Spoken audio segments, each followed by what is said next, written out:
Hello and welcome to Abhyudaya classes UP.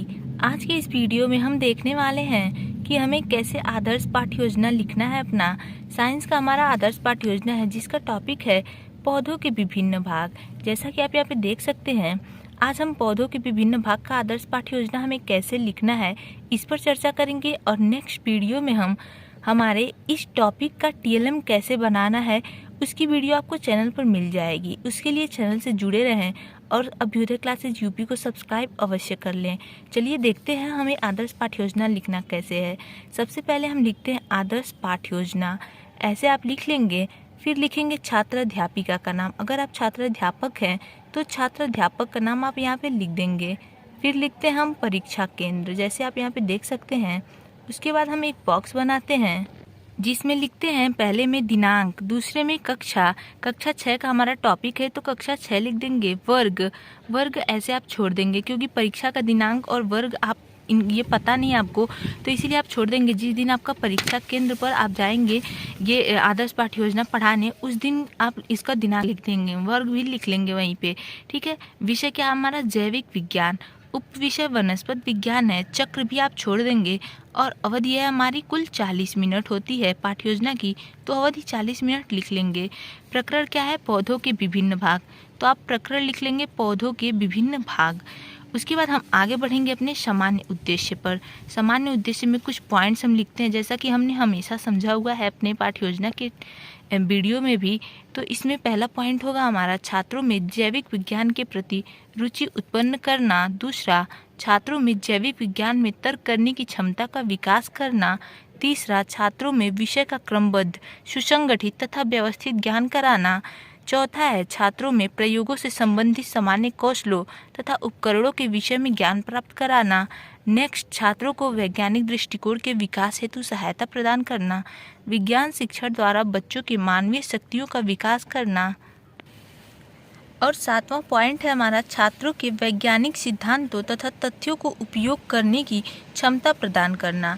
उसके बाद हम अनुदेशनात्मक उद्देश्य लिखते हैं। इसे विशिष्ट उद्देश्य भी लिखा जाता है। आपके कॉलेज का जो फॉर्मेट होगा उस हिसाब से आप यहाँ पे थोड़े बहुत चेंजेस कर लीजिएगा। इसमें हम 3 उद्देश्य लिखते हैं, ज्ञानात्मक, बोधात्मक और क्रियात्मक उद्देश्य। ज्ञानात्मक उद्देश्य में लिखेंगे छात्र पौधों के विभिन्न भागों का प्रत्यास्मरण कर सकेंगे। फिर हम लिखते हैं बोधात्मक उद्देश्य। इसमें लिखेंगे छात्र पौधों के भागों की व्याख्या कर सकेंगे। क्रियात्मक में लिखते हैं छात्र पौधों के विभिन्न भाग के ज्ञान का व्यवहारिक जीवन में प्रयोग कर सकेंगे। उसके बाद हम लिखते हैं सहायक सामग्री। सहायक सामग्री में आप जो भी सहायक सामग्री यूज़ करते हैं वो लिख देते हैं। जैसे यहाँ पे लिखा हुआ है चार्ट पेपर पर बना हुआ पौधों के भागों का चित्र। ये सहायक सामग्री जो हम टीएलएम यूज़ करते हैं वो लिखते हैं। आपको इस टॉपिक का टीएलएम अगले वीडियो में मिल जाएगा। ठीक है, चलिए आगे बढ़ते हैं। शिक्षण विधियाँ लिखते हैं। शिक्षण विधियाँ में लिखेंगे प्रश्नीकरण विधि और स्पष्टीकरण विधि। इसके बाद हम लिखते हैं पूर्व ज्ञान। पूर्व ज्ञान में लिखेंगे छात्र पौधों के विषय में सामान्य जानकारी रखते हैं। पूर्व ज्ञान के बाद अब हम आएंगे प्रस्तावना के प्रश्न पर। प्रस्तावना के प्रश्न हेडिंग लिखेंगे। इसमें एक बॉक्स बना लेते हैं जिसमें लिखते हैं क्रम संख्या, छात्र अध्यापिका कथन, छात्र अध्यापक है तो छात्र अध्यापक कथन लिखेंगे। फिर छात्र छात्रा प्रत्याशित उत्तर लिख देंगे।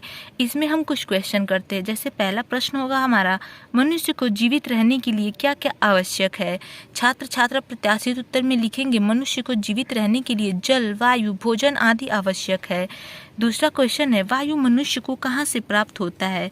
छात्र में लिखेंगे छात्र छात्रा कथन या प्रत्याशित उत्तर में वायु मनुष्य को पेड़ पौधों से प्राप्त होता है। फिर हमारा आता है समस्यात्मक प्रश्न। इसमें लिखेंगे पौधों के भागों को विस्तार से बताइए। ये हो जाएगा समस्यात्मक, तो आप यहाँ पे समस्यात्मक लिख देंगे। फिर उद्देश्य कथन हम लिखते हैं। उद्देश्य कथन में लिखेंगे आज हम लोग पौधों के विभिन्न भागों के बारे में अध्ययन करेंगे।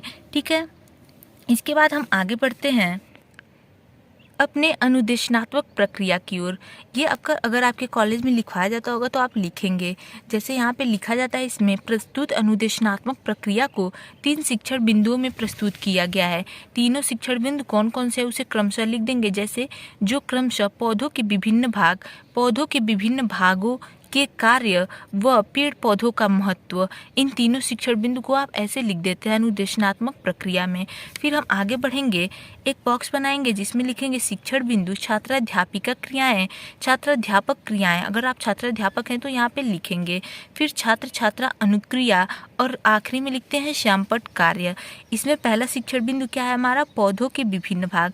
तो आप पहला शिक्षण बिंदु लिख देंगे पौधों के विभिन्न भाग। उसमें हमारा जो पहला प्रश्न है लिखेंगे पौधों से हमें क्या क्या प्राप्त होता है। छात्र छात्रा अनुक्रिया में लिखेंगे पौधों से हमें फूल फल पत्तियां आदि प्राप्त होता है। दूसरा लिखेंगे प्रश्न फूल फल और पत्तियां पौधों की क्या हैं।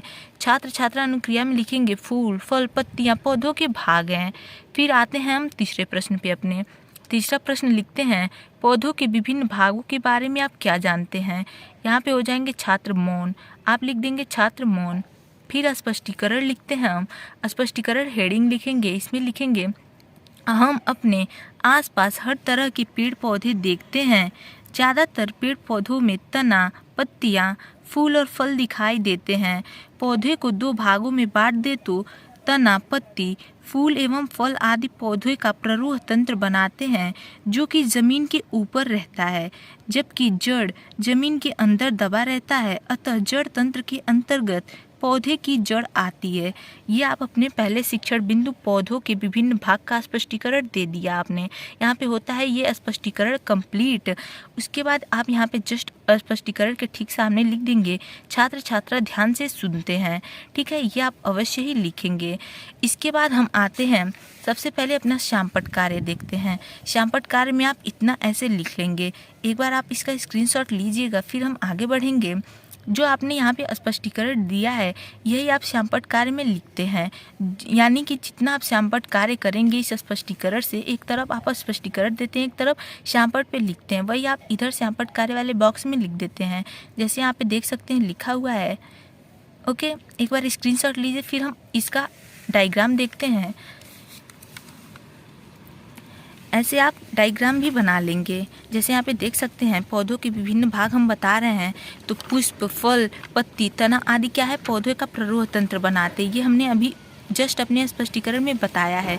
तो इसका फिगर हम ड्रॉ करेंगे और उसके बाद जड़ तंत्र के अंतर्गत पौधे की जड़ आती है। इसे भी आप ऐसे करके ड्रॉ कर देंगे, दिखा देंगे। ठीक है, इसका भी आप एक बार स्क्रीनशॉट लीजिएगा। फिर हम आगे बढ़ेंगे अपने दूसरे शिक्षण बिंदु की ओर।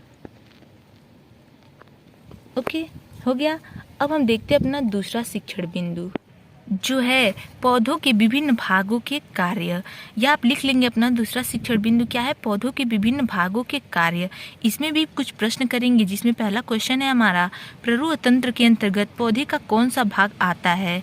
छात्र छात्रा अनुक्रिया में लिखेंगे प्ररोह तंत्र के अंतर्गत तना पत्ती फूल फल शाखाएं आदि आते हैं। उसके बाद दूसरा क्वेश्चन करेंगे जड़ तंत्र में पौधे के कौन कौन से भाग आते हैं। जड़ तंत्र में केवल जड़ आती है, ये छात्र छात्रा अनुक्रिया में लिख देंगे। फिर तीसरा प्रश्न है हमारा समस्यात्मक या छात्र मौन हो जाते हैं वो प्रश्न। तीसरा प्रश्न लिखेंगे पौधों के विभिन्न भागों के कार्यों के बारे में बताइए। यहाँ पे हो जाएंगे छात्र मौन, आप लिख देंगे छात्र मौन।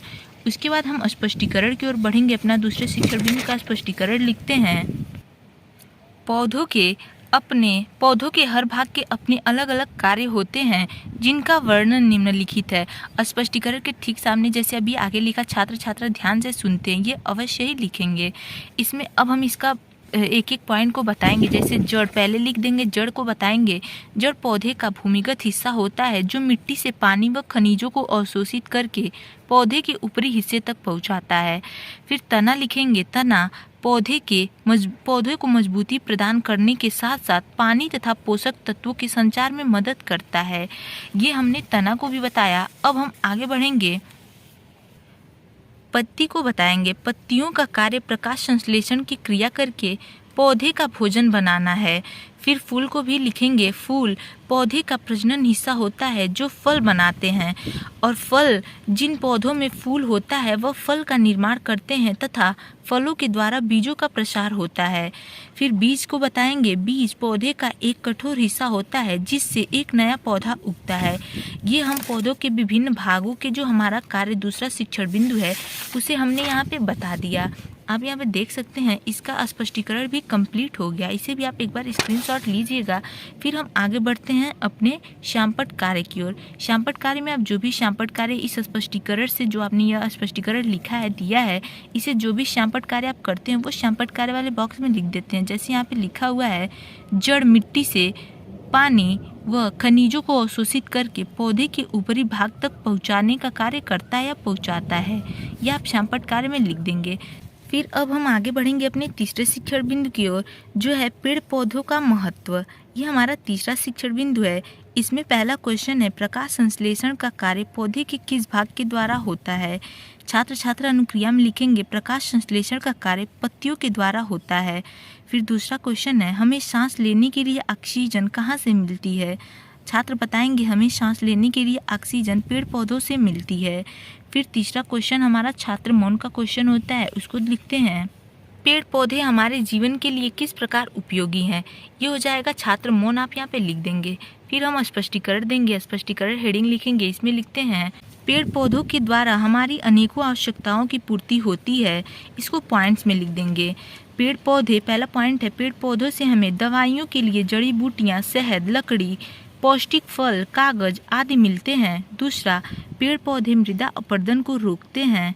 तीसरा, शुद्ध ऑक्सीजन प्रदान करते हैं, प्रदूषण दूर करने में सहायक होते हैं तथा प्राणियों के भोजन एवं आवास का मुख्य साधन भी होते हैं। ये हम अपने तीसरे शिक्षण बिंदु का स्पष्टीकरण यहाँ पे हम दे देंगे, लिख देंगे। यहाँ पे कंप्लीट होता है। यहाँ पे आप अवश्य लिखेंगे, छात्र छात्रा ध्यानपूर्वक सुनते हैं, जस्ट ठीक स्पष्टीकरण के सामने। इसके बाद हम अपना श्यामपट्ट कार्य की ओर बढ़ेंगे। श्यामपट्ट कार्य में लिखेंगे, महत्व, ऑक्सीजन, दवाइयाँ, फल, लकड़ी, कागज, भोजन, आवास, प्रदूषण मुक्त वातावरण आदि, या पेड़ पौधों का महत्व बता देंगे। अब यहाँ पे हमारा होता है तीनों शिक्षण बिंदु कंप्लीट। अब हम आगे बढ़ेंगे अपने निरीक्षण कार्य की ओर। निरीक्षण कार्य हेडिंग लिखेंगे, इसमें लिखते हैं, छात्राध्यापिका द्वारा छात्रों को श्यामपट्ट कार्य उतारने का निर्देश दिया जाएगा तथा कक्षा में अनुशासन बनाए रखते हुए निरीक्षण कार्य किया जाएगा। ठीक है, इतना हो गया। अब हम आगे बढ़ेंगे पुनरावृत्ति के प्रश्न की ओर। अपने पुनरावृत्ति के प्रश्न की ओर बढ़ने से पहले अगर अभी तक आपने चैनल को सब्सक्राइब नहीं किया है तो प्लीज़ एक बार से अभ्युदय क्लासेज यूपी को सब्सक्राइब अवश्य कर दीजिएगा। एंड वीडियो पसंद आएगी तो लाइक एंड शेयर भी अवश्य करिएगा। और हाँ, इसके बाद जो हमारी वीडियो आने वाली है वो इस हमारे आदर्श पाठ्य योजना का TLM पे आने वाली है। पौधों के विभिन्न भाग का TLM, आप अगर आपको आवश्यकता हो तो चैनल से जुड़े रहें, आप अवश्य ही जाकर उसे देख सकते हैं। चलिए देखते हैं पुनरावृत्ति के प्रश्न में। पहला प्रश्न होगा हमारा, पौधे हमारे जीवन के लिए किस प्रकार उपयोगी हैं। दूसरा, पौधों के विभिन्न भागों एवं कार्यों के बारे में बताइए। तीसरा, प्ररूप तंत्र के अंतर्गत पौधे का कौन सा भाग आता है। और चौथा क्वेश्चन लिखेंगे, जल व खनिज का अवशोषण पौधे के किस भाग के द्वारा होता है। फिर गृह कार्य पे आते हैं हम। गृह कार्य में लिखेंगे, सभी छात्र घर से पौधों के विभिन्न भागों के बारे में लिख कर लाएंगे। यहाँ पे होता है हमारा आदर्श पाठ्य योजना समाप्त। सो गाइज, आज की वीडियो में बस इतना ही। मिलते हैं अपने अगले वीडियो में। TLM का वीडियो है और उसके बाद हम अपना पदार्थ विज्ञान का भी आदर्श पाठ्य योजना डिस्कस करेंगे, जो है हमारा टॉपिक प्लास्टिक। अगर आपको इसकी आवश्यकता है तो चैनल से जुड़े रहें, एक बार चैनल पर अवश्य ही चेक कर लीजिएगा, वीडियो आपको मिल जाएगी। Okay, thank you.